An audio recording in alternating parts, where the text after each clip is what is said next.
I know. Good evening, everybody. I'd like to call the March Hammonton School Board meeting to order. The New Jersey Open Public Meetings Law was enacted to ensure the right of the public to have advance notice of and to attend any meetings of public bodies at which their interests may be discussed or acted upon.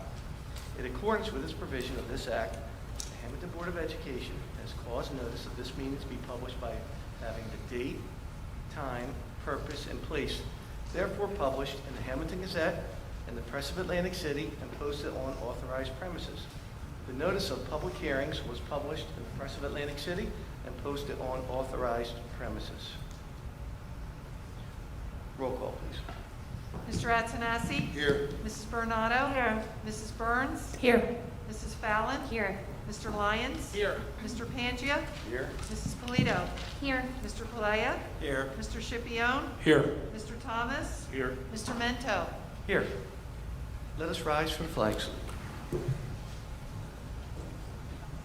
I pledge allegiance to the flag of the United States of America and to the republic for which it stands, one nation, under God, indivisible, with liberty and justice for all.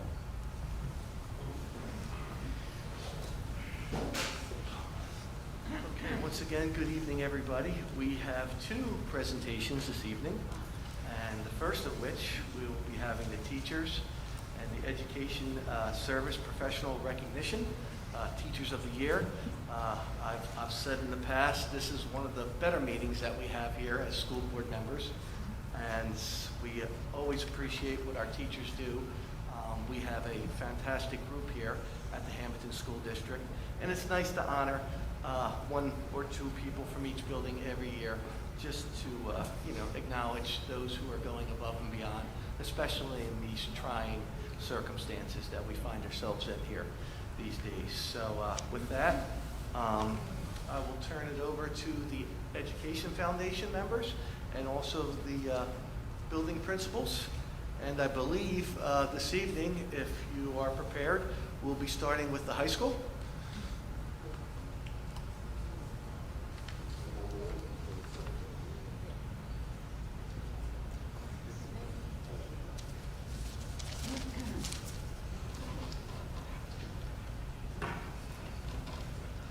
Good evening. It's an honor and a privilege for me to introduce Hammonton High School's Teacher of the Year, Mr. Adam Prime. Mr. Prime is a Hammonton High School alumnus. I remember Adam as an outstanding high school student. He was very active in student council, a member of our soccer team, but more importantly, he was an even better person. After graduating from Hammonton High School in 2010, Mr. Prime attended the College of New Jersey, where he received his bachelor's degree in English secondary education. Rumor has it that Mrs. Mary Ann Meehan would not retire until Adam graduated from the College of New Jersey. She wanted to make sure that Adam had a chance to interview for her vacant position. Mr. Prime is currently pursuing his master's degree in educational leadership. Mr. Prime is married to Allison Prime, another Hammonton High School graduate and an occupational therapist. A very impressive couple, to say the least. They have a beautiful daughter named Addison. And basically, Mr. Prime's done an amazing job teaching English at Hammonton High School for 7 years.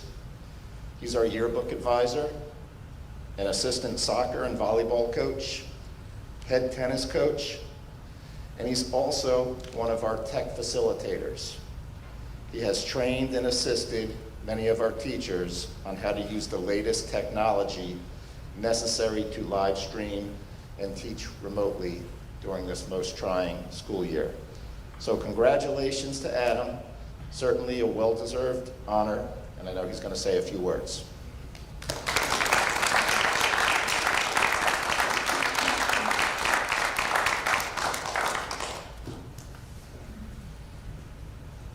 All right, so for Miss Meehan's sake, if she figured out how to get onto a computer, we can let her have that credit.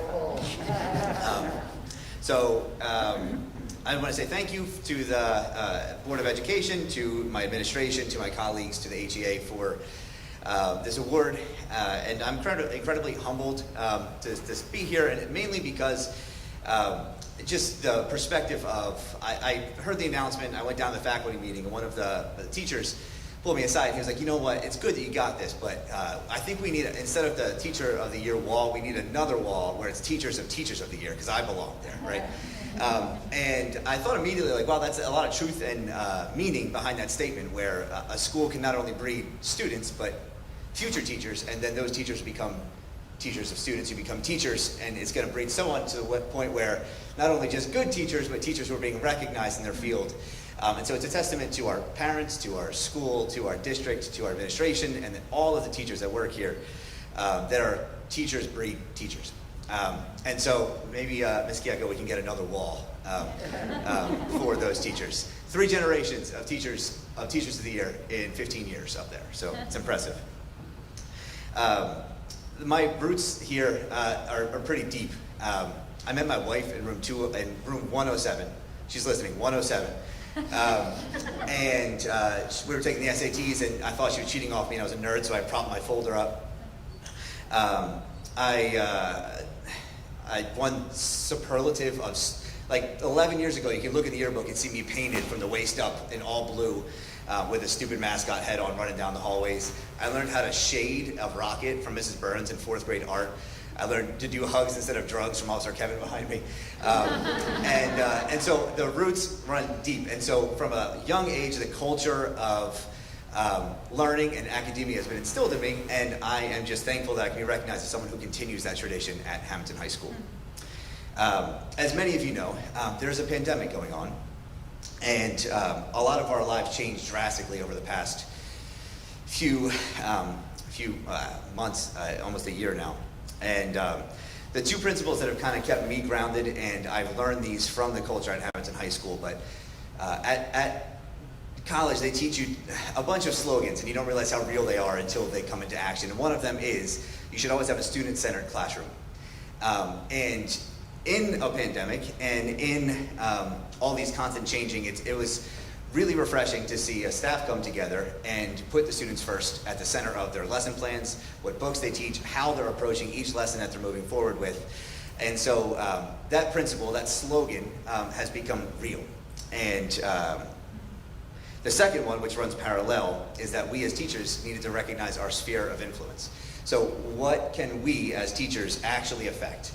And that limited this year, right? So our we don't have as much say in how things happen because of everything going on. So what we can control is our classrooms, the environment that our kids learn in whatever form that happens.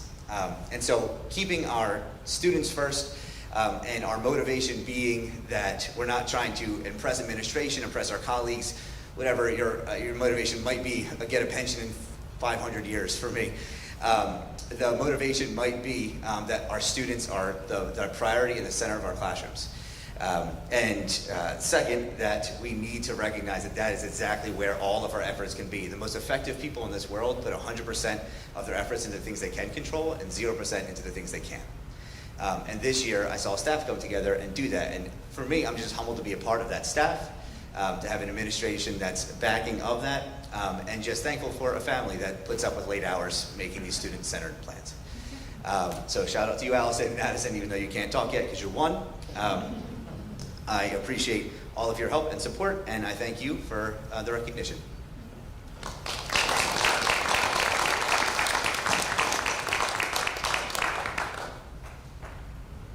And now from the middle school, we'll have Dr. Nolan come up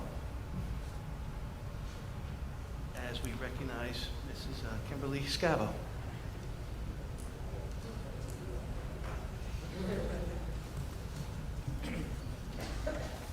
One of these years, I'll wait for you to say, we're going to start with the middle school, and we're going to work our way around. But we never seem to go first. So that's all right. The Hammonton Middle School Teacher of the Year is our school nurse, Kim Scavo. This is Ms. Scavo's 12th year with the district, 11 of which have been at Hammonton Middle School. Mrs. Scavo graduated from Stockton State College with a BA in anthropology and sociology before realizing her true calling was in nursing. She later earned a nursing degree from Burlington County College in 2000, and after working at Ancor Psychiatric Hospital, she joined the staff at Hammonton Middle School and quickly became part of our HMS family.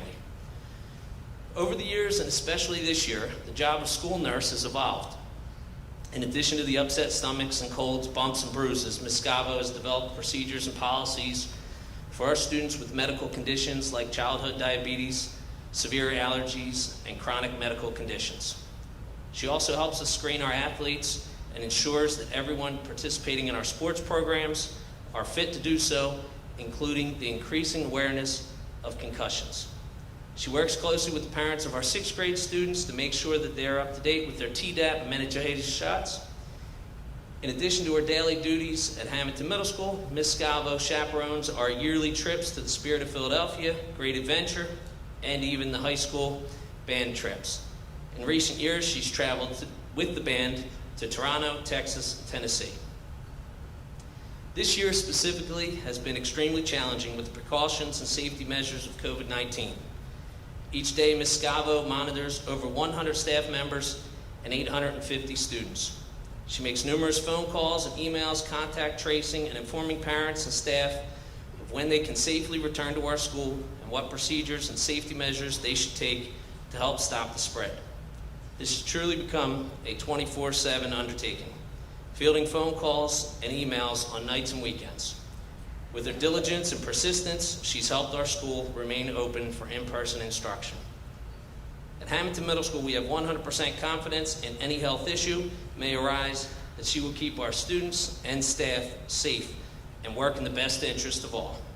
For that, we are grateful and proud to call Ms. Scavo our 2021 Teacher of the Year.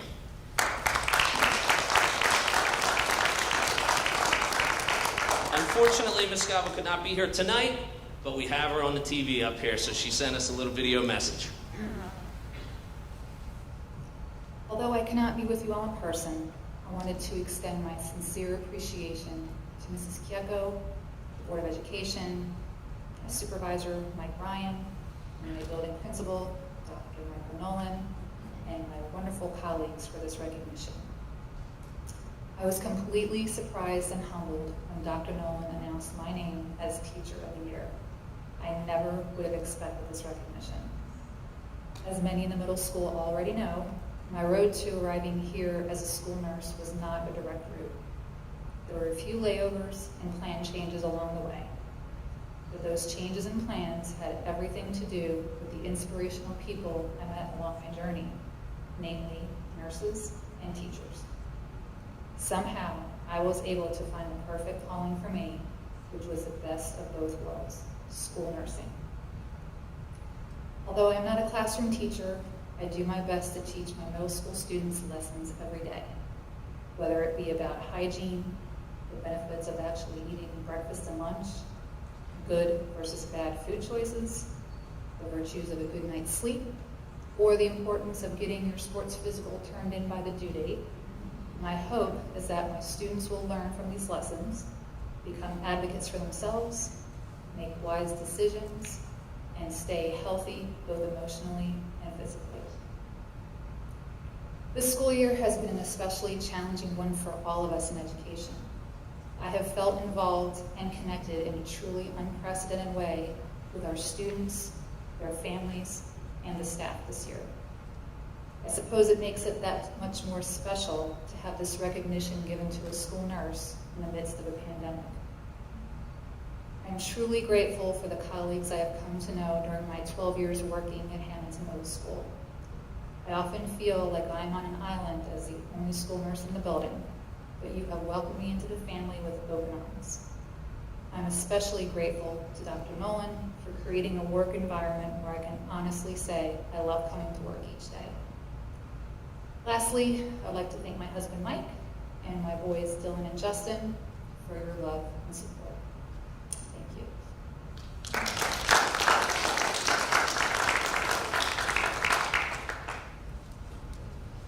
Next up, from the Warren E. Soy Elementary School, we'll have Dr. Ehrman recognizing Ms.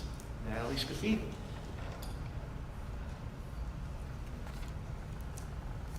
Thank you. I'd first like to congratulate all of the teachers of the year tonight, all wonderful educators and great people. But now, I am very pleased to announce Warren E. Soy Junior Elementary School's Teacher of the Year, Mrs. Natalie Scaffidi.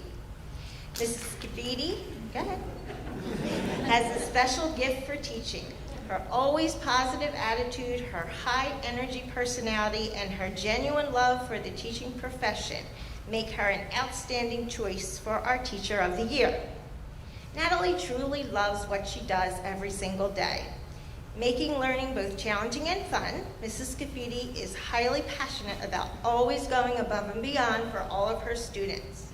She is knowledgeable, thoughtful, and nurturing. It's not an exaggeration to say that each and every child's face just lights up when interacting with her. Mrs. Scaffidi is more than a classroom teacher. She is a mentor, role model, and an overall exceptional person. Mrs. Scaffidi is a Hammonton High School graduate. She went on to graduate from Stockton University with a BA in psychology and elementary education. This is her 20th year teaching with the Hammonton School District. 18 of those years spent in second grade. She is a founding member of the West Pine Kids Academy and serves on many other committees, including our School Advisory Committee, Courtyard Committee, and Family Reading Night Committee.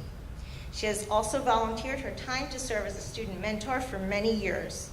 Natalie will do anything for anyone. She is always genuine and supportive.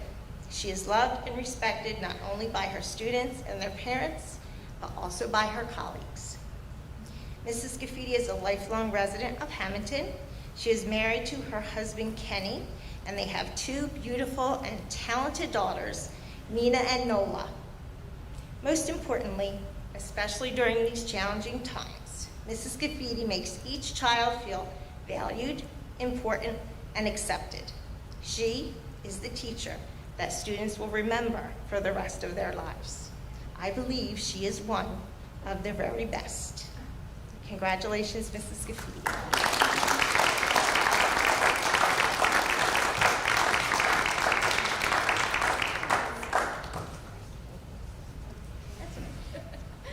I'm really smiling under this mask, I promise. That was really, really sweet. Thank you. First and foremost, I would like to thank the Board of Education, Ms. Robin Kieko, Ms. Tammy Leonard, Dr. Tigro, Dr. Josie, supervisors, and faculty for honoring me with such a prestigious award. I have been blessed to work for an outstanding school district for over the past 20 years. I hate to say that number. I have had the pleasure of teaching some of your children and family members, and I'm fortunate that my own two daughters are able to attend such an exceptional school district. I truly feel like I'm the luckiest person to do what I do each day. Not everyone can make that statement during their career and still feel that way after all these years. I, like many other teachers, live the motto, my teacher brain never shuts off, and it does not. Although we feel a great amount of accomplishment every June and look forward to the much needed break, the teacher mindset never stops. I may take a break during the week of the 16th, but my family knows after that week I am officially back in teacher mode. I'm ready to meet my new students, ready to implement new things, while continuing with my oldie but goodies. I'm ready to witness my students flourish academically, socially, and emotionally. I am fully prepared to bond with my new class and to love them as my own.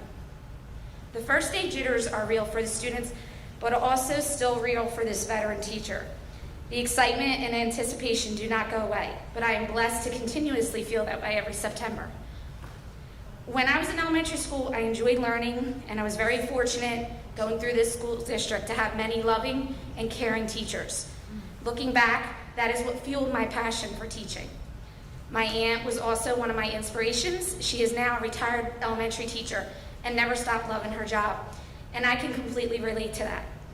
My favorite thing to tell my students is how much I love being their teacher and how lucky I am to have them in my class.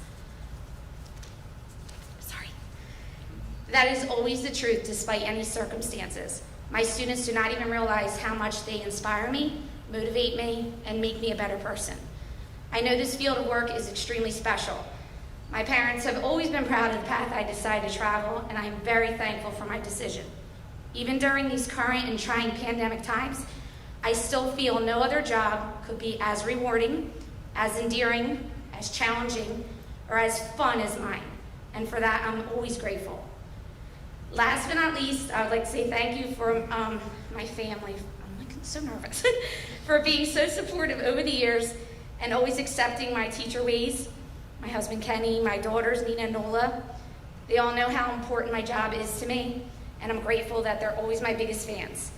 I really appreciate the recognition tonight for being Teacher of the Year. Thank you. Sorry, I'm nervous.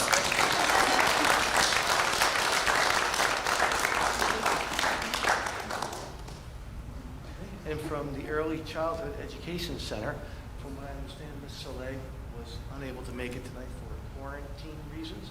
So we will be acknowledging Miss Teresa Christopher. Dr. Tigro. Oh, I'm sorry, and I called you. That's I almost called you Enjimi, so that was... I'll pretty much answer Dr. anything Tigro. at this point, yeah.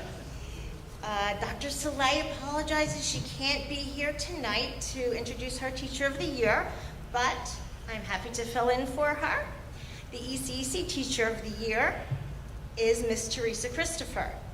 Ms. Christopher is a school nurse, was named ECEC's 2020-2021 Teacher of the Year. Ms. Christopher began her career as a nurse with the Hammonton School District in 2005. Prior to working with the Hammonton School District, she worked at Atlanticare Regional Medical Center from 1998 to 2005. Ms. Christopher is a graduate of Atlantic Cape and Camden County Colleges, as well as Helene Fold School of Nursing, where she received her RN licensure. Ms. Christopher is also a graduate of Rowan University, where she received her BA and certifications in school nursing and health education.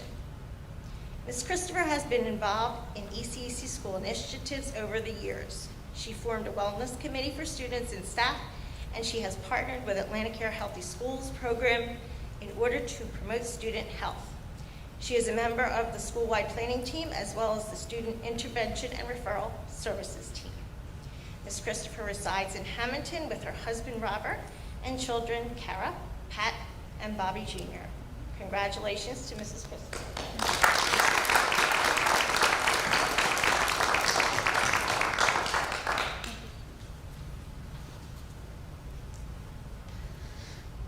Good evening, everyone. It seemed fitting to start with reference to the coronavirus pandemic that has embedded our lives for the past year.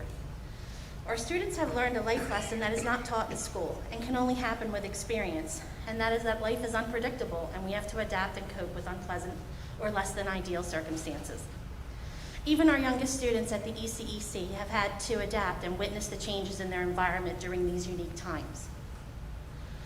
As a school nurse, community member, and parent of 2 students currently in the district, I would like to commend Ms. Kieko, Ms. Leonard, the rest of administration, and this board for your commitment and work to reopen our schools to some form of in-person instruction from the start when other districts remained completely remote, and while also being very mindful of the fluid health and safety regulations in this unprecedented health crisis.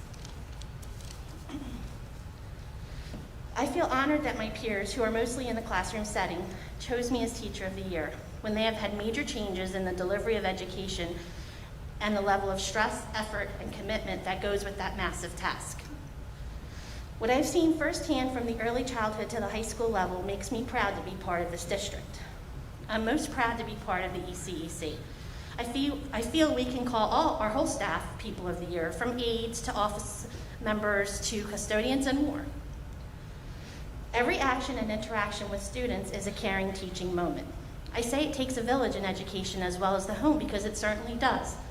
And I know my part is very important, and nurses sure do wear many hats, but my job could not be done without all the different members of our village at the ECEC. My goals as a nurse are primarily to ensure everyone's health and safety when they enter our complex for their education. It is also to promote and teach our youngest population health and wellness behaviors that will serve them well throughout their lives. We know that students have to be physically and mentally healthy to learn, function, and focus to receive their education. Our team works together to provide care, support, and strategies to help them to succeed and be well. Add to that, students are coming to school with more medical conditions to handle and accommodate in the school setting. We now have increased acuity with medical technology devices, complex conditions and situations, detailed policies and procedures, coordination of care, and many other components of healthcare increasingly added to the mix. Many families are struggling with illness, poverty, language, and other barriers to succeed in the home, let alone school. As school nurses, we are part of the support to care from the very simple of healthcare needs, such as basic first aid, to more complex assessments, screenings, interventions, medications, and other treatments for medical conditions and emergencies. In addition, we are identifying, teaching, and acting as a health liaison between resources to help families navigate the often changing, confusing, and complex healthcare continuum. Many aspects of a student's medical history and current needs were deemed not suitable for school setting in the past. But we have evolved into mini healthcare clinics of sort that are a huge part of education, managing disease, and flare-up with the goal of keeping students in school healthy and ready to learn. I'm nervous. I think my life and career choices have helped to shape me into the best school nurse I can be. Although nursing was not on my radar, my work and college path took me here. I began working as a unit secretary at Atlantic Care Hospital in 1993 after high school. My job entailed the typing and business track skills I learned here at HHS, class of '91. What I didn't realize is that for years I was learning and absorbing everything medical from my job while going to college to try to find my career path in something else. I first went to community college for business, and after 2 years I felt I wanted to change the career trajectory to teaching, so I transferred to Rowan for secondary education. Meanwhile, still working in hospital, and realized that I didn't want to leave the healthcare venue when I received my BA. So again, I changed course. I applied to nursing school, and once there, it finally felt right. I became a registered nurse and switched into that role at the hospital. After a few years, I wanted to finish a bachelor's degree, so it made sense to return to Rowan to finish as I had started with a BA, but with a BA in school nursing and teaching certificate in health education. A few years later, I became a medical case manager in the same hospital, and it was a great fit for me due to it encompassing all of my skills. Finally, it was when I accepted the school nurse position in 2005, I realized I was finally where I was meant to be, as this job involves all of my education paths in nursing, teaching, business, and management. It has been immensely rewarding, especially since I have been on the INRS team for many years as well. I'm grateful for all the ways I can be helpful and make a difference in the lives of our staff, students, and the community. I'd like to thank my husband and 3 children for their support, and also to Dr. Soleil and Mr. Fisher for their support and leadership at the ECEC, as well as the entire staff. Thank you, especially to the Hammonton Education Foundation for recognizing me tonight. It is my pleasure to be a school nurse with the Hammonton School District.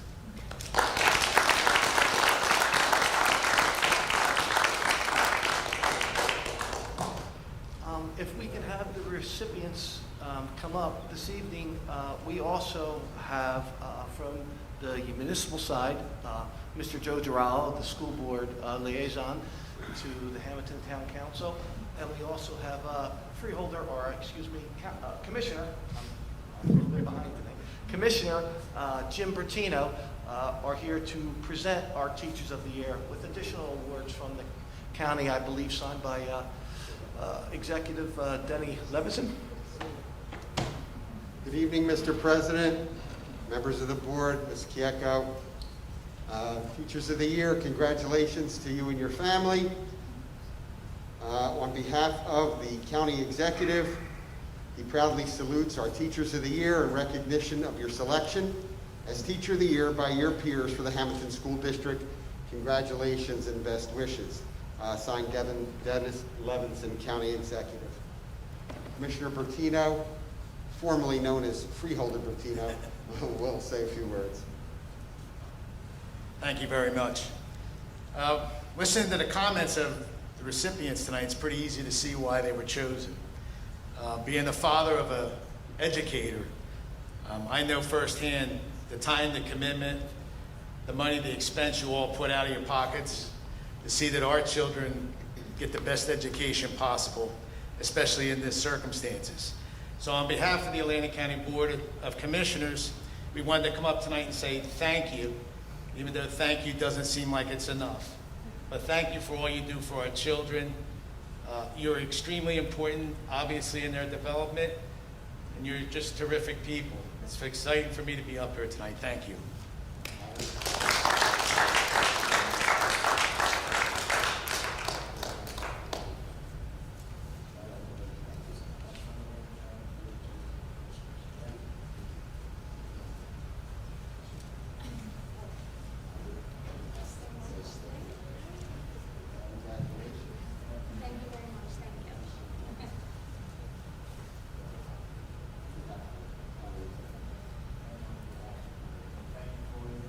Mr. Nolan, you want to come up and,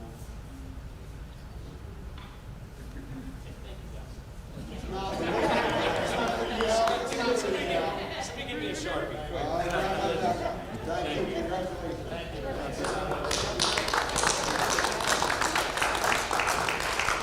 Next, we'll have members of the Hammonton Education Foundation come forward. Good evening. It is my honor to be here representing the Hammonton Education Foundation along with Gloria Calderon, our Vice President, Joanne Playa, our former President, and Kevin Creel, our Chair of Fundraising and Initiatives Committee. The Hammonton Education was formed in 2004 for the purpose to raise and distribute funds through grants that enhance the quality of education of the students of the Hammonton School District. Our foundation, our fundraisers include Recycle Central, the Blueberry Bush, which is located at the high school and the middle school, and our annual Taste of the Town.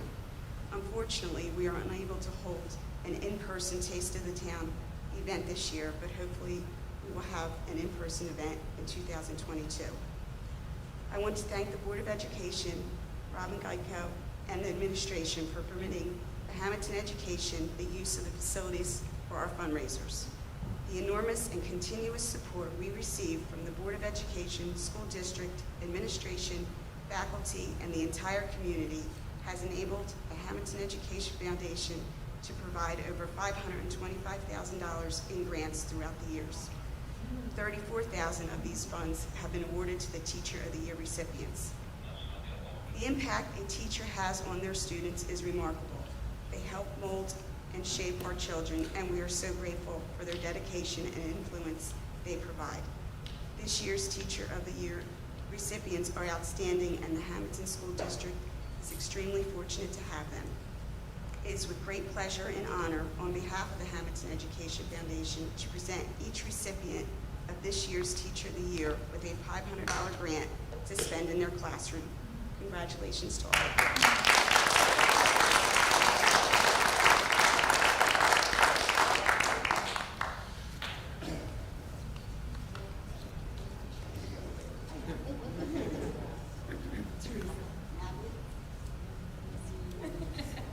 Thank you so much.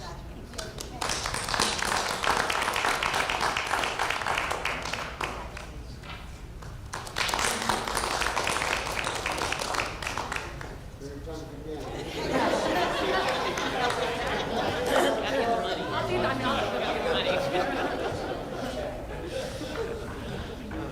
Okay, once again, on behalf of the Board of Education, I want to congratulate all the Teachers of the Year recipients, and also I would like to take a moment to thank the members of the Hammonton Education Foundation.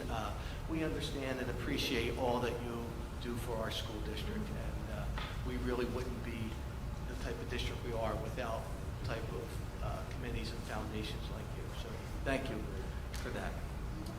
Okay, our next presentation this evening, for those of you following along at home or for people here who have a agenda, you can see number 13, where we are spending a substantial amount of money, and we thought this was a good opportunity to show the community one of the innovative initiatives that the Hammonton Board of Education has taken to create a safer and healthier environment in our schools for our students, faculty, and staff.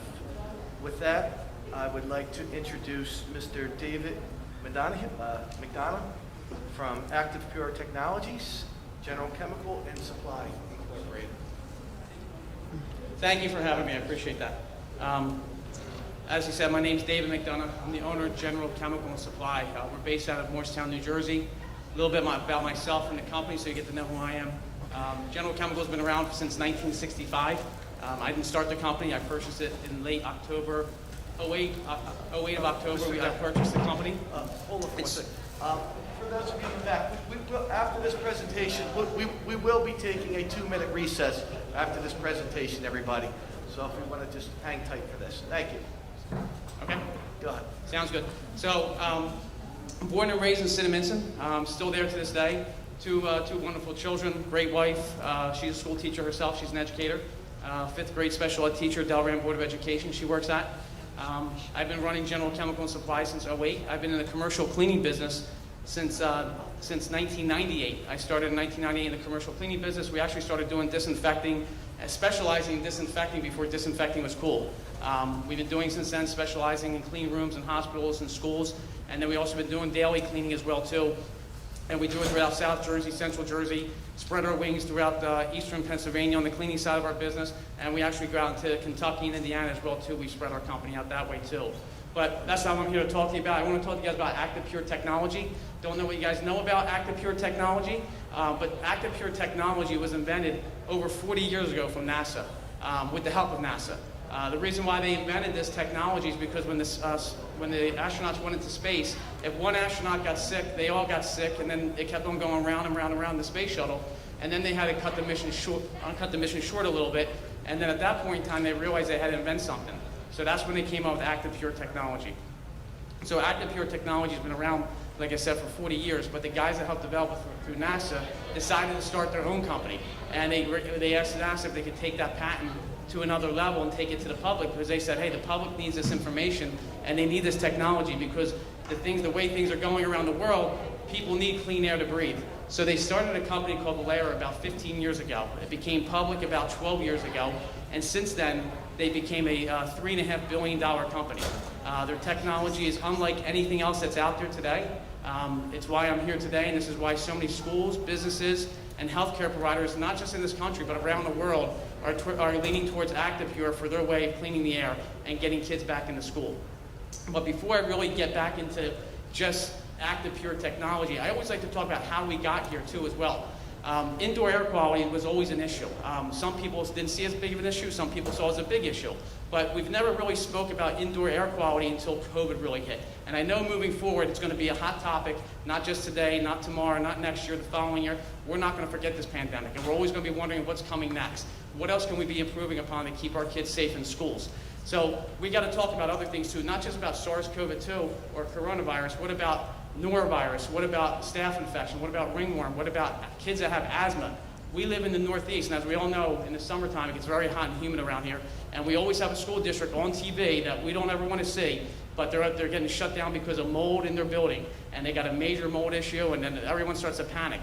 We're not getting away from that, but this technology here helps solve all those problems on top of the coronavirus that we're facing today on top of that. And I'm going to get into the technology in just a moment, but I wanted to kind of spread that out a little bit, say, listen, this technology I'm talking about is not just because of SARS-CoV-2. This is something that we can use forever and ever. After this pandemic is behind us, we're going to help keep the kids safer, keep the schools cleaner, keep the air cleaner, and I'm going to show you all the different technology, how it works and why it works. Over the years, let me show you something. Over the years, we've always tried to use a filter to clean the air, because that's what we were taught. We didn't know any better. We used filters like this. The only problems with filters like this is as viruses and germs are trying to go through like this, it's like water going through a spaghetti strainer. It will eventually work its way through, and now you're pushing those viruses and germs right back out of here. I'm not saying 100% of all filters are like that, because you do have your MERV filters, you do have your HEPA filters, but even those things don't trap 100% of all viruses and germs in the filter. They eventually work their way out of the filter and go back into the air again, and is now pushing around the rooms with the air conditioner that's running or the heat that's running in your buildings. The other thing they don't do is kill. They don't disinfect and they don't kill. So if they don't disinfect and don't kill, and it's not 100% guaranteed, that's why I say we got to look at new technology and different way of thinking, a different way of doing things. And that's where Active Pure technology comes in. It's old technology, but a better way of thinking. So it gets rid of the filters with our machines.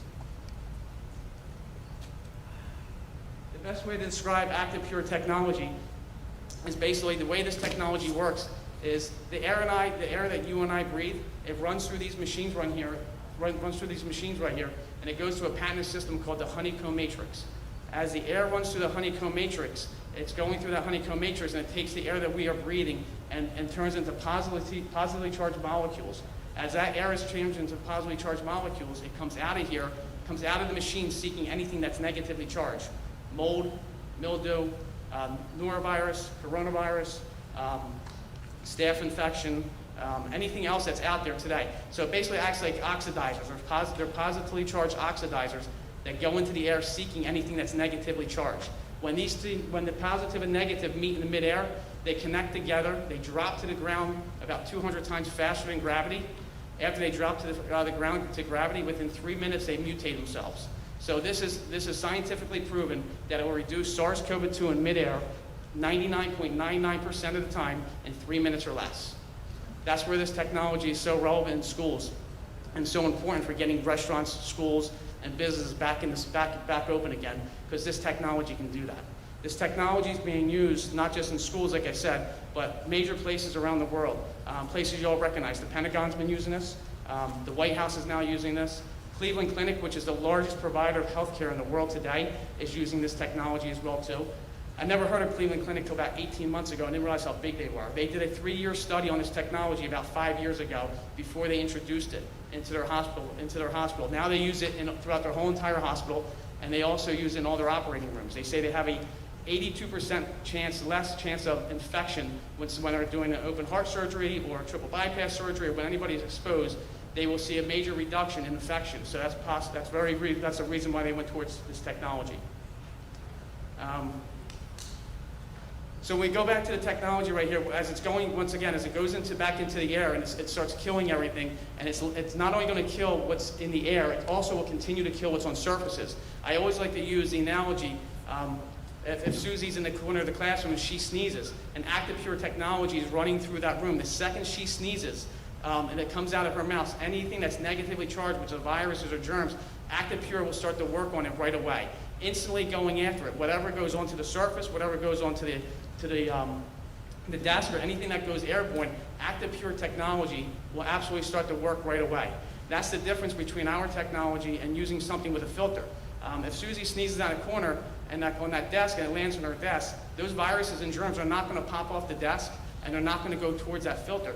They're going to stay there until someone cleans them up. So that's what's the difference between our technology and the old technology. I always like to say I like to bring the solution to the pollution, and with the old technology, you're trying to get the pollution to the solution, and it's not really a solution. All you're doing is trying to run it through a filter, and then hopefully it catches it. And if it doesn't catch it, then it's passing it right back into the air again. So that's how Active Pure technology works. And what I want to talk to you about are the devices right here, and the 3 machines that I brought with me.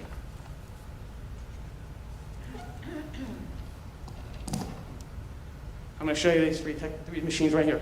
This one right here has been running the whole entire time. You don't hear it. It's only 45 decibels. It won't interfere with the classroom, interfere with anybody that's teaching. Right now, we have this thing running, and the air gets sucked in through the back of the machine right here and comes out the front, and out of the top. And once the air comes out of the top, once again, these are positively charged molecules that are coming out of here, which are now powerful oxidizers, just seeking out anything that's negatively charged. And it also takes anything else that's neutrally charged in the air and helps charge them as well too. The best analogy I can give you for that, so you guys can understand this a little bit better, is if I had a battery and had jumping cables, and I was right next to a swimming pool. If I put the jumping cables on the battery, put the other end of the jumping cables in the swimming pool, what happens? You start magnifying the water, electrifying the water. Same idea here. We're electrifying the air. We're positively charging the air molecules by using this device right here. A lot of machines out there today, as I was saying earlier, they want to turn the air 4 times, 5 times, 6 times, 8 times an hour. This is the complete opposite of that. We don't need big motors, because what we're doing, once again, is taking the solution and taking it out to the pollution. We're not taking the pollution and bringing it into the solution. We don't need those powerful motors to do that. And that's where Active Pure is so effective, and why so many schools in this country and around the world have now chosen to go with this technology right here. We have our little one right here, which does up to 3,000 square feet, depending upon what your ceiling height is. Typically 3,000 square foot with 10-foot ceiling height. We also have our large machine right here, which does 20,000 square feet of space. Unfortunately, in a gymnasium, like a high school gym, you have so much cubic feet, you would need 2 of these machines. But what I'm going to do is I'm going to plug this machine in here so you can still hear. It's loud, but it's really not that obnoxiously loud like some of these other machines that are on the market today.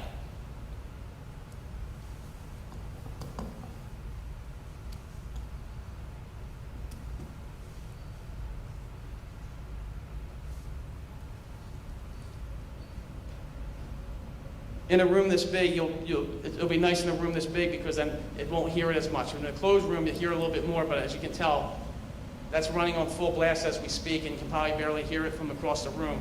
But this machine will do 20,000 square feet. Something else that's important to know is that the second these things work, the room is not fully charged, so it does take some time. With this machine right here, or both machines, this takes 7.5 hours to fully charge a room. That machine right there takes 7 hours to charge a room. So from the second you plug it in, you shut the door, walk out, come back 7 or 7.5 hours later, that square footage is now fully loaded with oxidizers. And those oxidizers are just constantly disinfecting the surfaces, constantly disinfecting the air, and anything else that's in that room right there.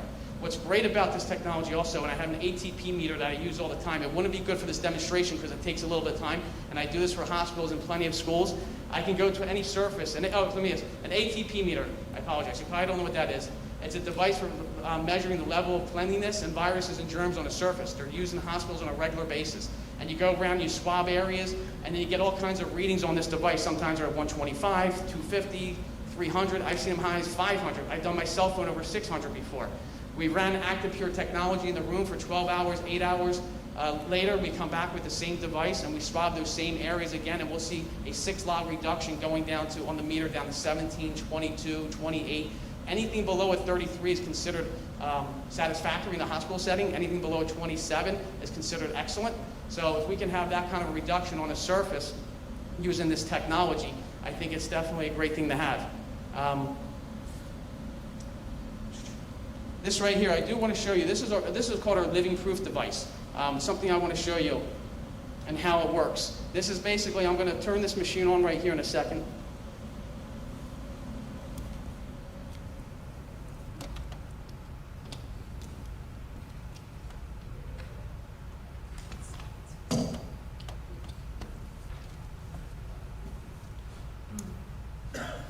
And what we're basically doing here, you're going to see this chamber start filling up with smoke. Just to give you an idea of how this technology works.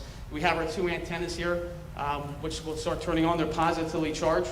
Right now, with the smoke and everything going on there, it's negatively charged. When we turn on the antennas, you'll start seeing it swirl around. And when I said earlier, when it attaches to anything negatively charged, it drops to the ground 200 times faster than gravity. And you'll see that happen with inside this chambers. Now, this is going to happen a lot quicker because we're having this chambers, and it's obviously just for sample use. But it'll give you an idea of how it works. And why this is filling up, I'll give you another example of where this technology was used. When September 11th hit in the Pentagon, and they had to clean the air, this company was called to come in, hey, please clean the air before we send any contractors in there to rebuild the Pentagon. Because they had to clean the air before, because of all the VOCs and everything else that was floating in the air, so they used this exact technology. To this day, they actually have ActiPure technology running through the Pentagon 24/7 now. So, everybody can see that? So, there's no motors in there, there's no fans, there's no nothing, just charging the air, and it just drops right down. Now, if I would have showed you in the beginning, it wasn't wet at the bottom, but now if I take my hand there, it's all wet because all that smoke has now just dropped to the bottom of the living proof device. So that's just another way to show that, hey, this machine does work. We also do Petri dishes. We're really big into Petri dishes, going into buildings, getting air samples, getting an air sample for 3 or 4 days, seeing how much mold, mildew, viruses, and germs are inside that room right there. And then what we do is we go back in with the ActiPure technology, we let it run for 2 or 3 days, we do another air sample, and we see a 99.99% reduction in viruses, germs, bacteria, mold, mildew, whatever is growing in those buildings. We do this constantly on a regular basis, and every time we come back, it's still the same results we expect to get by running ActiPure technology.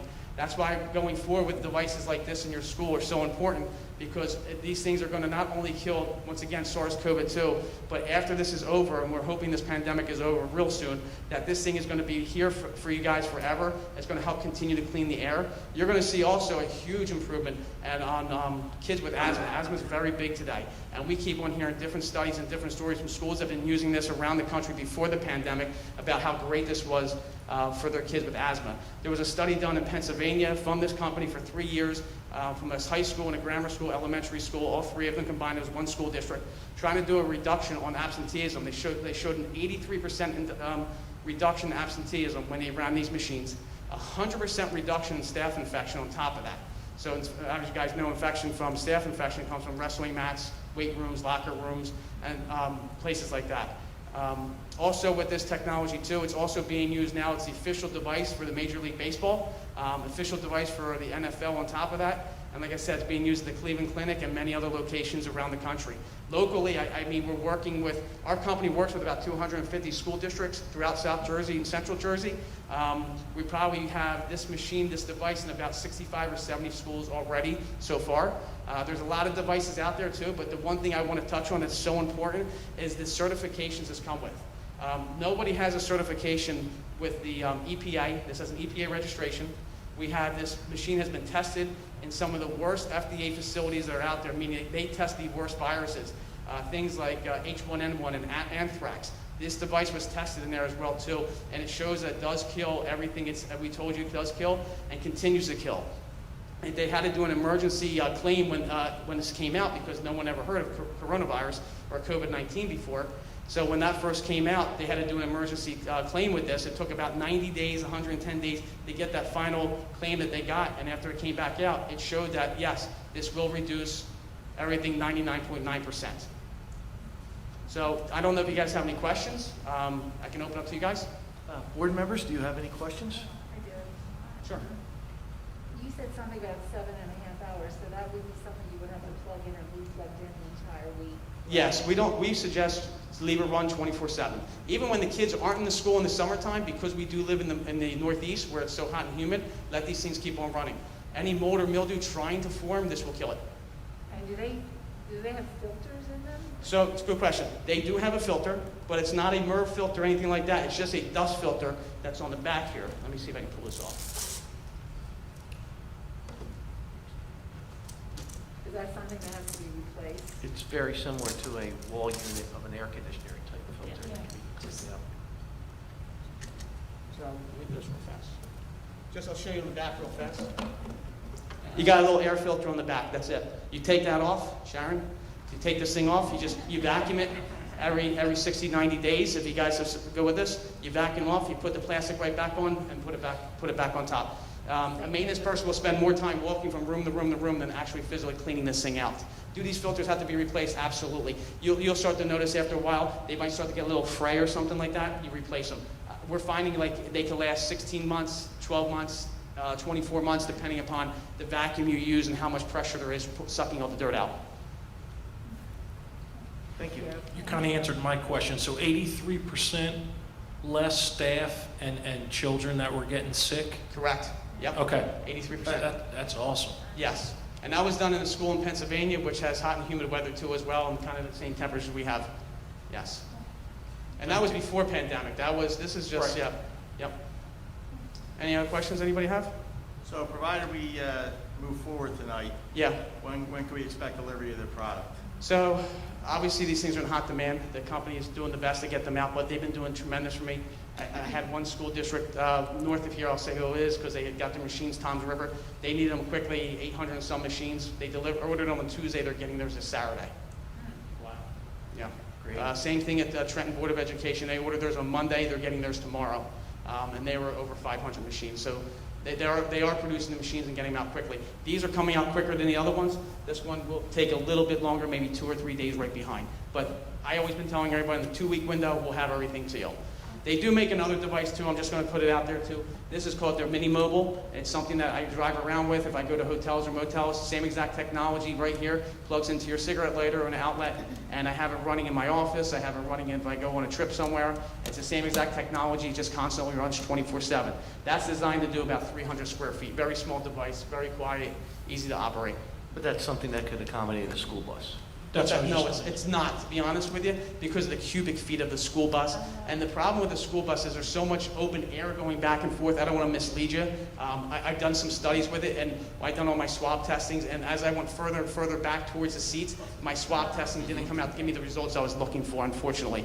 I've seen people take these devices and find a way to mount them inside the school buses, and it does tremendous. But unfortunately, that does not do the amount we really wanted to do. Are you going to make a mobile device for a school bus size? Yes, they are. They're making a device just like this, much smaller for school buses. Don't know when it's going to come out, but it's going to be coming out hopefully in the second quarter. Okay, well, Yeah. thank you. Thank you for coming out this evening.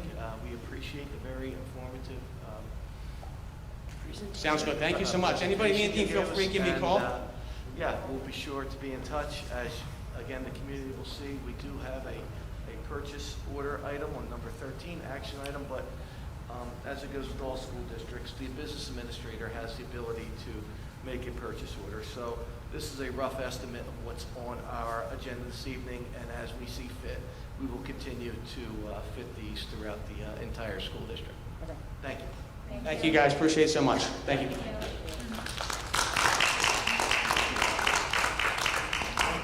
With that, we'll take a quick recess so we can congratulate the teachers of the year and everyone else here, and then we'll get back into the business end of the meeting. Yes. Did they all leave? I only see Natalie.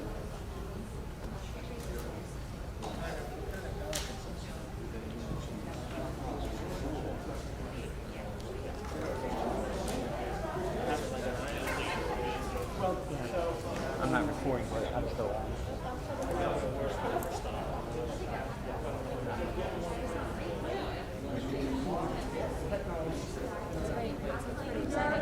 It's pretty cool. Hey, how are you?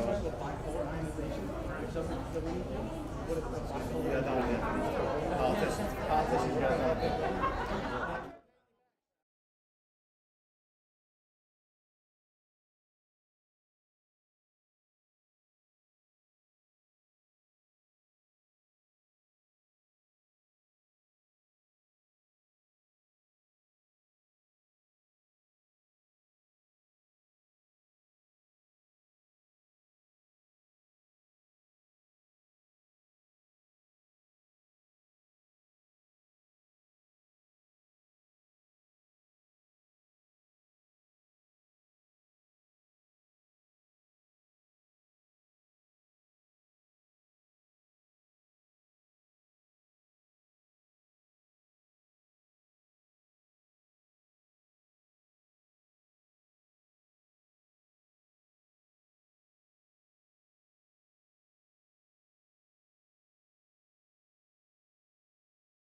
thing on?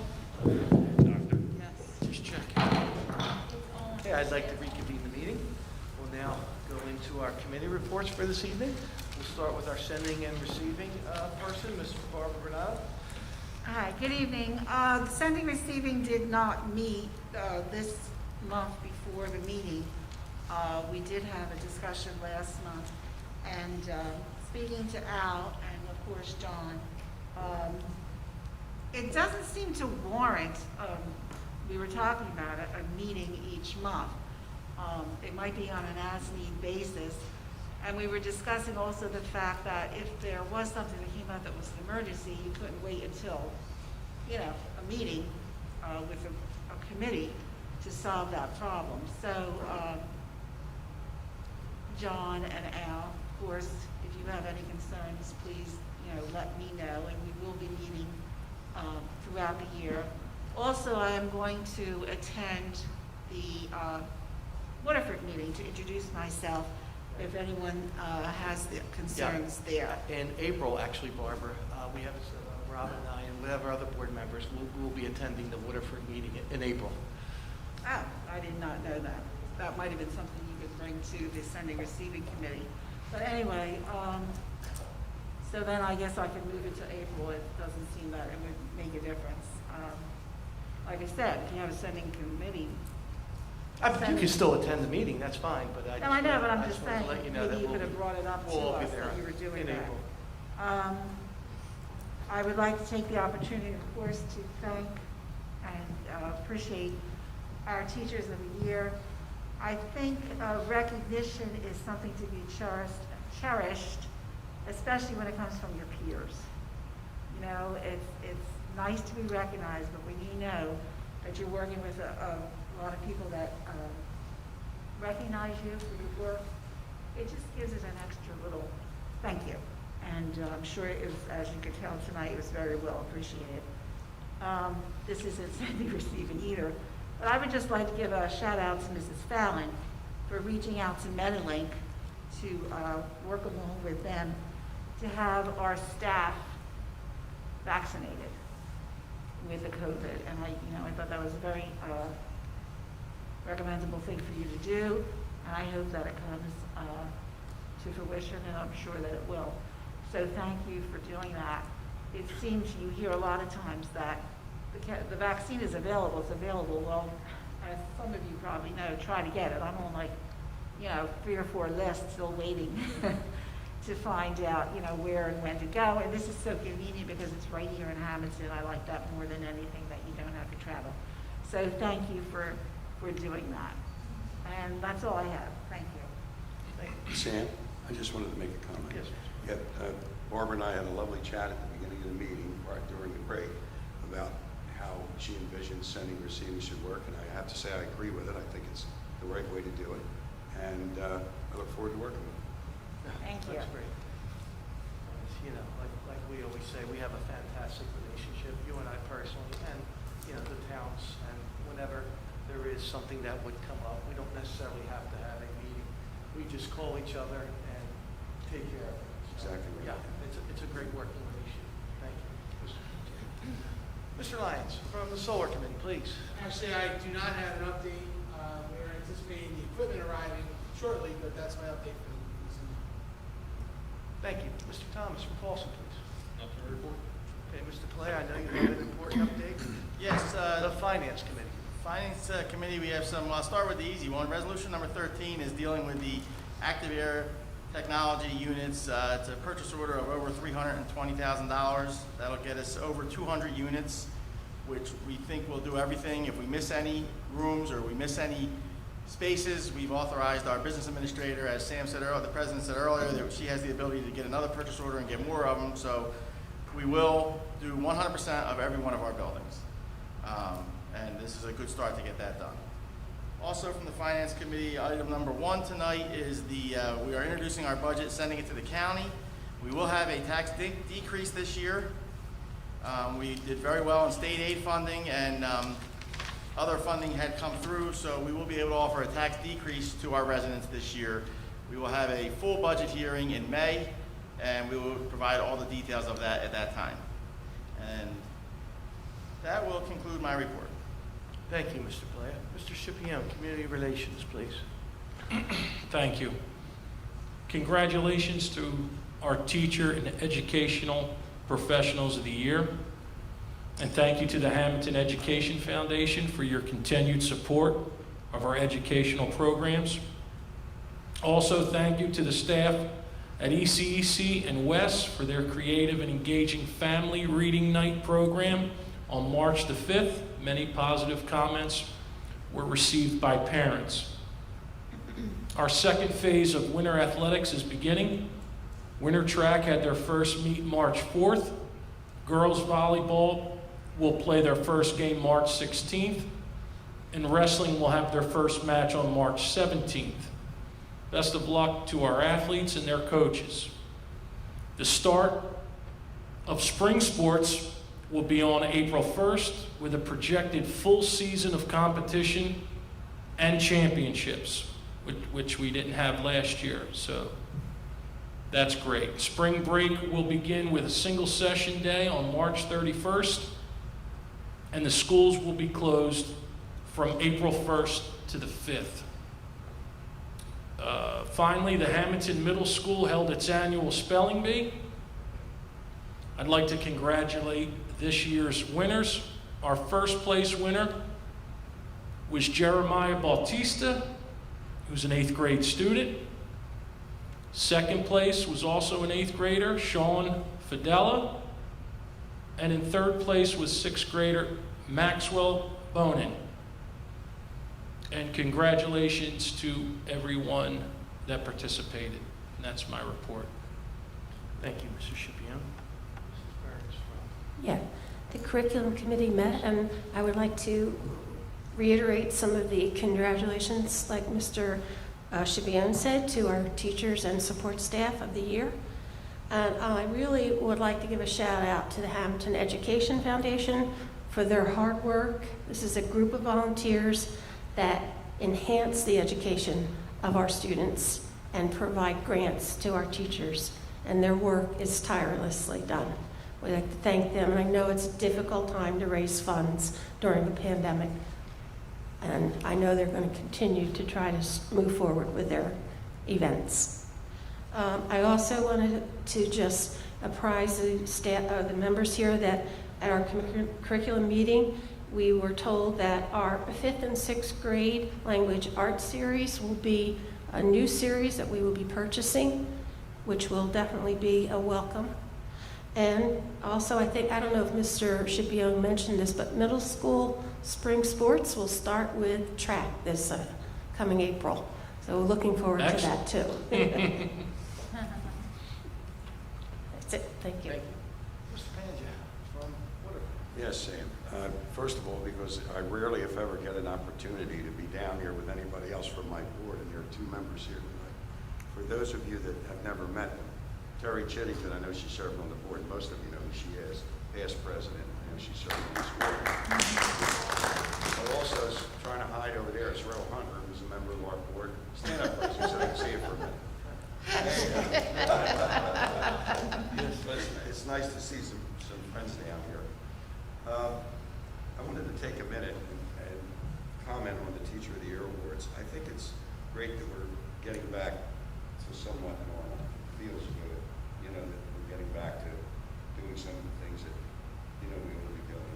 I really think that's a very, very positive sign, we're getting out and doing that. I wanted to also publicly thank, because I know how hard you guys work on all this stuff. We had all kinds of difficulties in Waterford trying to keep everything moving.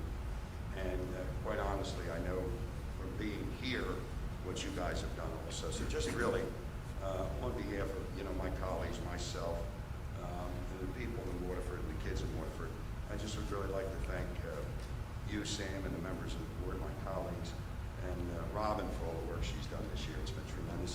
And Barbara. A lot of people don't really realize how many things Barbara does, to keep everything, on an even keel around here. And it's not about a paycheck. These guys go well beyond, what they're asked to do. So I just would like to take a minute and thank you publicly and tell you how much we appreciate it. Thank you, Mr. Panja. And again, the feeling is mutual between you and I friendship and bond, along with the connection we have between Hammonton and Woodford. And it is nice to see Ms. Chinnington here again. Her and I spent time in the trenches during a negotiation period. And I'd like to say hello to Mr. Rowe again. I've met her once before at a Woodford meeting, but it's nice to see our friends from Woodford to come out to support you out. Thank you very much for all you do for the children of Woodford and Hammonton. Mr. Antonassi. I don't have any report, but I want to take a second to acknowledge something on the board agenda tonight. It's the retirement of Louis Testa. And I just wanted to give a shout out to thank him for all his dedication and commitment to this district, his professionalism. I had the opportunity to teach him in the classroom, coach him on the football field. He's been a class act since day one. Sad that he's got to leave at this time, but I wish him a lot of health and happiness with his family moving forward. Thank you for that. Ms. Polita. No report at this time, but I also did want to wish Lou a happy retirement and wish him the best, and just congratulate once again all the teachers of the year. I know it means a lot to you, and I was really excited to see that 2 nurses were recognized, especially in this pandemic. I will be extra special for them at any time, but right now all the work they've been through makes it, I think, that much more special. And again, to the Ed Foundation for all that they do, but also for giving that $500 per classroom. As a teacher myself, I know how much it means to have that money to spend on things that you need, that you aren't just naturally given. So I really appreciate that they give that to them so they can supplement things in their room. So thank you. Thank you. Ms. Fallon from Safety. Yes, and I would echo that as well. Best of luck to you, Lou, and thank you for all you've done for our district. And congratulations to our Teachers of the Year. You're all exceptional educators, nurses, and exceptional people, all of you. And thank you also to the Education Foundation for always supporting our students and our teachers. From the Safety Committee, we did not meet this month formally, but Mrs. Bernardo mentioned we did some behind-the-scenes work, which was really great, and I just want to express my thanks because over the last year, the saying, stay safe, has taken on a whole new meaning, and I want to personally thank MetaLink and Hammonton alumni Nicoletta Jafaros for connecting us with, to offer the COVID-19 vaccine, to offer appointments to any staff who choose to receive one, and they're receiving them as early as this weekend. So it's really great. This is an amazing opportunity for our district and will help open our schools and keep our staff and students healthy and safe. So it's just a big shout out to MetaLink for doing this for our district. It's really amazing. Thank you. Thank you, Mrs. Fallon. Okay, I think our members covered pretty much everything. No reason to reiterate. Again, I'm just very happy and grateful for the hard work of our safety committee to have been able to secure some of the vaccine for our teachers. And also, I want to acknowledge our business administrator and superintendent for going out there and finding the technology that we saw here this evening that will enable our schools to be a much safer environment for all our students, faculty, and staff. So thank you for doing that. I will now turn it over to Ms. Giecko, who has a update for the community. Yes, thank you. First, I would like to congratulate our teacher and educational professionals of the year. It's truly an honor to have you represent the incredible staff that we have in Hammonton. During this past year, each of you have had to make numerous adjustments to your normal responsibilities and have contributed to your buildings in unique ways. This was obviously recognized by your peers. I wanted to share a few words that were expressed by a parent this year. I believe it represents the dedication each of you bring to your profession. This parent quote, I quote, my son's teachers has exceeded any expectations we had for this uncertain school year. I know the dedication, hard work, creativity, and time that is spent by teachers and staff, and I can't applaud my son's teachers enough for their enjoyment, patience, kindness, and enthusiasm that is expressed daily. Thank you for your dedication and hard work. I am so proud that my son attends your school. I am also so proud that each of you represents our schools and congratulate you on your recognition. I am truly humbled by all that you've accomplished. I'd now like to update on the school survey that was recently submitted and our ongoing plans. Thank you to the parents that took the time to complete the spring 2021 survey that was posted last week. Although I would prefer to be able to open our schools for 5 full days of instruction, current conditions do not support this change. The options presented in the survey reflect what we can reasonably offer at this time. Specific information related to grade level responses will be shared at upcoming school-wide pandemic response committee meetings. However, 63% of the responses selected 5 half-days of instruction as their first choice. The reopening plans have always been to incrementally bring students back as health conditions warrant. On March 1st, we increased pre-K classes to 5 days per week. On March 8th, we offered hybrid special education students the opportunity to attend 4 days. Cohort A and B 12th grade students will be permitted to return to 4 full days of instructions beginning on March 15th. We want to ensure that as we increase in-person attendance, we can maintain the safety standards that have kept our schools open for the majority of this school year. Provided health conditions remain the same, we will plan to institute the return of all Cohort A, B, and C students to 5 half-days of instruction beginning April 12th. Unfortunately, we cannot offer 5 full days as social distancing will be reduced in many areas, such as classrooms, cafeterias, and on buses. Lunch cannot safely be served and will be provided as a grab-and-go option at the end of the school day. The only public schools that are offering 5 full days of instruction in Atlantic County are able to maintain 6 feet of social distancing at all times due to smaller enrollments and additional building space. A general consensus throughout the county is to open for 5 half-days, similar to our plan. We recognize that this schedule change poses additional challenges for families. We have been in contact with Atlantic Hammonton Family Success Center regarding the aftercare program for our younger students. In addition, a supervised study hall will be offered in our high school and middle school cafeterias for any student participating in spring athletic programs that may have difficulty returning for practice at 2:30. In order to bring students back for half-days, the following mitigation measures will be provided. Students in grades K to 5 will have their own desk with a desk shield. All staff will receive KN95 masks for additional protection as occupancy in classes will increase. Social distancing of 3 to 6 feet will be maintained as practicable. As you already saw this evening, air purifying equipment will be purchased for all enclosed areas where students are present. The reopening process must be done methodically to ensure the health, safety, and well-being of our students and staff. Our goal is to phase in the increased in-person instruction one step at a time to provide a sustainable schedule for the remainder of the 2020-2021 school year. The number of COVID cases and close contacts in our schools will determine our ability to transition to a normal full-day schedule. Information related to the vaccine is very promising. Approximately 25% of our staff received vaccinations prior to the order giving them priority. In addition, as already stated, MetaLink is working with us to provide a vaccination site at our school for our staff. We are extremely fortunate to have this connection with a local business. We are all working toward the same goal of returning our students to the classrooms and resuming our normal lives once again. We are very close to reaching that goal as long as we remain patient and adhere to the safety protocols that protect everyone. We will be monitoring information related to changes and restrictions, as well as alternative spaces within our facilities. Although it will be easier for me to bring everyone back full-time, I will not risk the health of any child to take the easy road. Thank you. Thank you, Ms. Kidman. Okay, we're going to open it up to public comment. The first opportunity for people in the public wishing to be heard. This is your opportunity. This evening we have Ms. Hauk as our solicitor. Would you care to speak to the public on which way they are to address the board and during the public comment? Sure, absolutely. I just wanted to go over a few guidelines for the orderly operation of the meeting for public comment. Of course, the board wants to hear your comments, but I just wanted to remind everybody of a few facts. One, all comments are limited to 5 minutes per person as per our board bylaw, and they must be directed to the board president. You cannot donate your time to another person.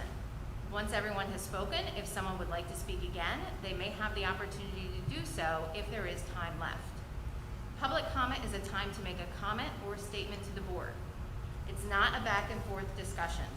When your time is up, please leave the microphone and return to your seat.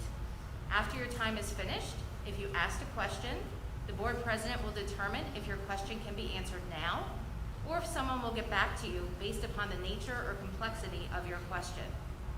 Please note, we do not discuss confidential student matters, litigation, or personnel items during the public portion of the meeting, and public members seeking a response on such items should email the superintendent separately. Thank you.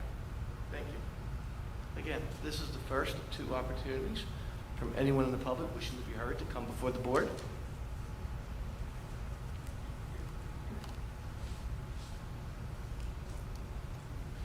Good evening. Hi, my name's Jill Vividelli. I live at 24 Magnolia Court in Hammonton, New Jersey. I have 3 children in the district, 2 in middle school and 1 at West. I'm disappointed after hearing the results of the survey, and that's what I'm really here to talk about. I've emailed some of you and talked to some of you about my concerns regarding the survey and regarding, the school's position on all of this. First of all, I know you're all in a very difficult position this year, and part of last year has been extremely unprecedented, and I understand the difficulties that you're facing. So I encourage all of you in making decisions to do what's best for all students. I think we all agree that the best decision for all students is to have everyone 5 days, full in-person, full days, and that's what's needed for the students. So my first question is, why did the survey not even ask the question? I understand you're saying that, you can't accommodate that at this time, but you have not even reached out to the public to see what the interest would even be. You don't even know what the numbers would be to see who would even be interested, and maybe not that many people are interested in 5 full days. You didn't even ask the question to see what the interest would be, and then use that to decide, where we're going from there. So that wasn't even included in the discussion.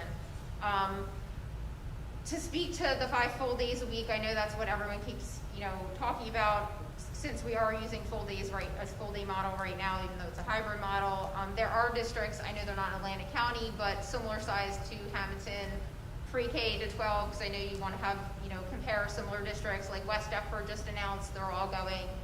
Maybe the, administration can talk to other school districts for ideas of how we can implement this safely to get the kids back to school. Another idea, and again, reaching out to the public, reaching out to other school districts, and I know you guys have meetings with all of Atlantic County, but reaching out to other districts and trying to figure out how we can accomplish this.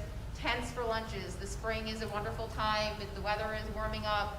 I know it sounds like a crazy idea, but I think we all agree that we want our kids back in school 5 full days, and I know lunches are the issue.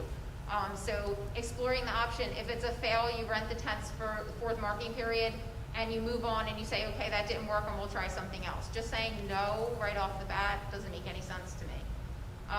So after you determine the actual interest by doing an actual survey that asks how many people are interested 5 full days a week, if you can't do that, why is the district moving to 5 half days? Are you aware that moving to 5 half days is actually decreasing instructional time by 6 hours per week for middle school and high school students? Presently, they're in school or live streaming 4 full days and 1 half day, and you're essentially losing 6 hours of instruction for the middle school and high school students. That was not mentioned in the survey, so when parents were picking their decision of what they wanted, that wasn't even, like, you bulleted a couple ideas of what the pros and cons were, but that wasn't even mentioned. I don't know if it was explored, but loss of instructional time to me since the past year, we've lost a tremendous amount of instructional time. Decreasing even more instructional time is very concerning to me as a parent. In addition to the fact that you're decreasing instructional time for the middle school and high school students, you're disrupting working parents' schedules. We kind of have all become used to the hybrid schedule that we're used to right now, and now we have to, again, juggle everything and try and figure out how we're going to get our kids to and from school on this new 5 half-day schedule. Teachers will be forced to modify their lessons to fit into these, shorter periods. My kids even commented it's going to take us like 3 days to take a test now. So again, decreasing instructional time. Positives that the school district, I applaud the school district. Since September, unlike most districts in the area, you have been committed to full days of instruction for the students. And I applaud you because most surrounding districts have not done full days. So for those districts that have been doing half days, moving and increasing the amount of half days kind of makes sense. I feel like we're taking a step backward by moving to half days from full days. Another positive, when we implemented live streaming for the middle school and high school, wonderful improvement. So I feel like you've been making improvements since the spring of last year, and now I feel like we're taking a giant step backwards. What is the plan for ICR or inclusion special education students? Because just this very week, you finally allowed these students to come back 4 full days. So after they've been losing out on instruction time for the last year, and now you're gonna, after a month, you're gonna tell them that now they're gonna move to half days. Moving forward, obviously 5 full days in person is preferred. Exploring other options is preferred.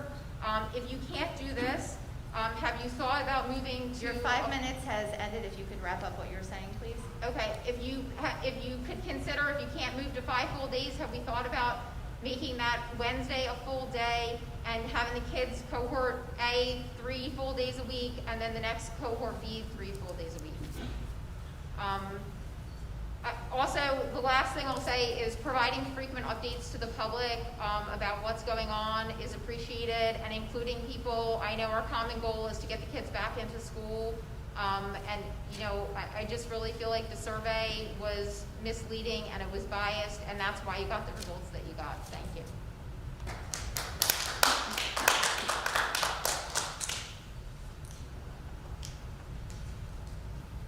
Anyone else wishing to be heard? Now's your opportunity.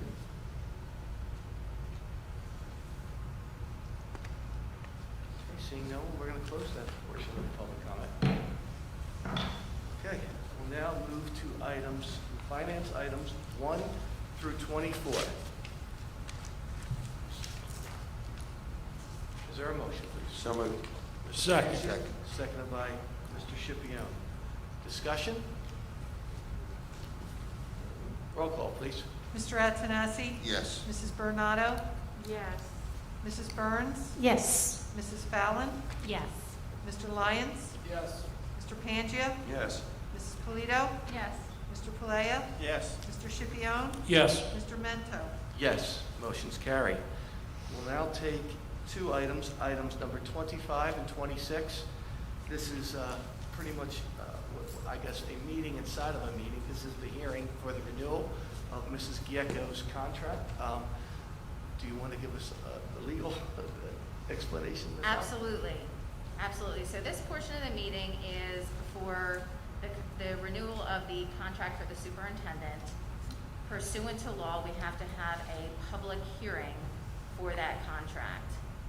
Specifically, we have to notify the public, which we did, that we will be taking this opportunity to approve the contract for the superintendent tonight at this board meeting. This is a public hearing, and the board will open the meeting to accept comments specifically regarding this position and the renegotiated contract. The person whose contract is up does retain certain rights related to the fact that this is a personnel matter.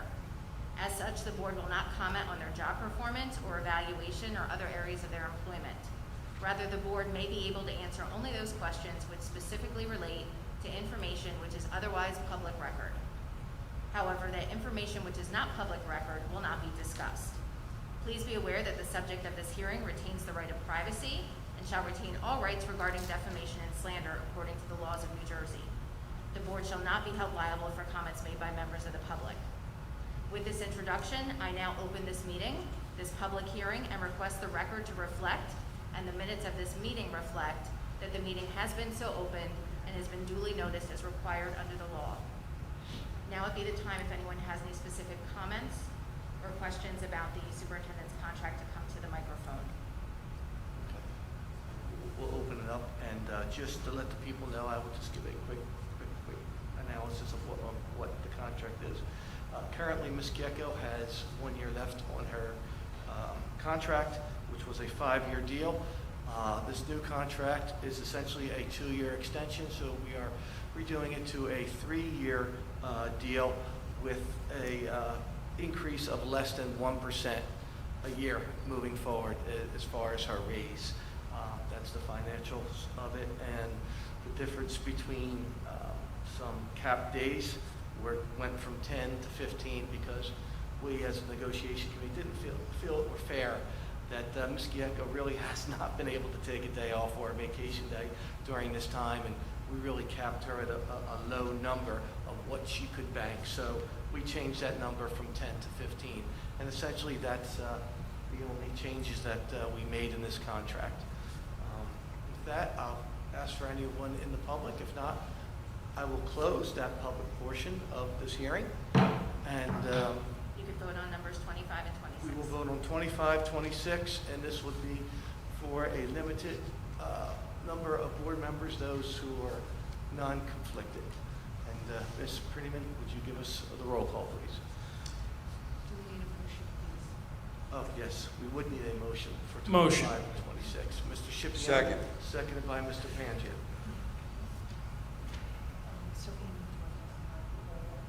Yes, of course.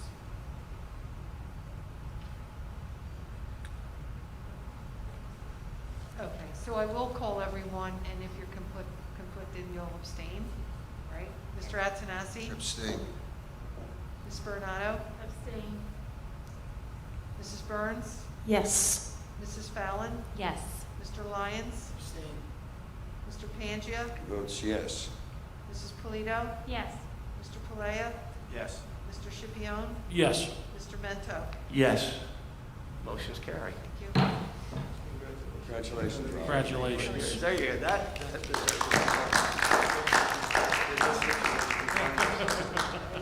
Okay. Okay. We will now take personnel. Yeah. We'll now take personnel items 27 through 42. Is there a motion, please? So moved. Mr. Pangia, is there a second? Second. Seconded by Mrs. Burns. Discussion? Roll call, please. Mr. Attanassi? Yes. Mrs. Bernardo? Yes. Mrs. Burns? Yes. Mrs. Fallon? Yes. Mr. Lyons? Yes. Mr. Pangia? Yes. Mrs. Polito? Yes. Mr. Palea? Yes. Mr. Shipion? Yes. Mr. Mento? Yes. Motion's carried. We'll now take programs, students, and miscellaneous items 43 through 49. Is there a motion, please? Motion. Mrs. Burns, very quick this evening. Is there a Second, Barbara. Second by Second, Mr. second Pangia. on this motion. Is there discussion? Roll call, please. Mr. Attanassi? Yes. Mrs. Bernardo? Yes. Mrs. Burns? Yes. Mrs. Fallon? Yes. Mr. Lyons? Yes. Mr. Pangia? Yes. Mrs. Polito? Yes. Mr. Palea? Yes. Mr. Shipion? Yes. Mr. Mento? Yes. Motion's carried. We'll now move to the second opportunity for the public wishing to be heard. Now is your opportunity to come before the board. Second public comment. Mr. Mento, if you wouldn't mind, I'd like to make a comment during the public portion. Sure. Okay. First of all, I would just like to thank the Board of Education for your confidence and your renewal of my contract. I've basically dedicated my entire professional career to Hammonton. It's been a second home to me. I taught for over 20 years and have been in administration for 13. And it just feels like home, and I really greatly appreciate your allowing me to continue to stay here. We've had to take kind of a pause with COVID-13, with all the programs. We were on a roll, we were doing well, and everything had to kind of be put on pause for a while. And I'm hopeful the numbers are looking better, our finances are looking better. The state has finally recognized how underfunded we are and how much money we need. And I just see so much light at the end of the tunnel in terms of that. And I'm thankful and grateful that you're going to allow me to help steer us back from that pause, to put those programs in that I know that we need, and to continue to grow this district. And again, I just thank you for allowing me to do this. Thank you, Ms. Giecko. And just to emphasize how rare it is to have someone be able to start their career as a teacher and remain in that same school district through your entire career and then finish as superintendent. I don't know, but maybe somebody should take a look at that. I don't think it's happened that often, certainly not in this district. So, again, congratulations. Thanks for tolerating us for another 3 years here on the board. I know it's not easy. But with that, I will close the second portion of the public comment, and I will entertain a motion to adjourn, please. So moved. Mr. Second. Pangia, second by Mr. Scipio. All in favor? Aye. Meeting adjourned. Good night, everybody.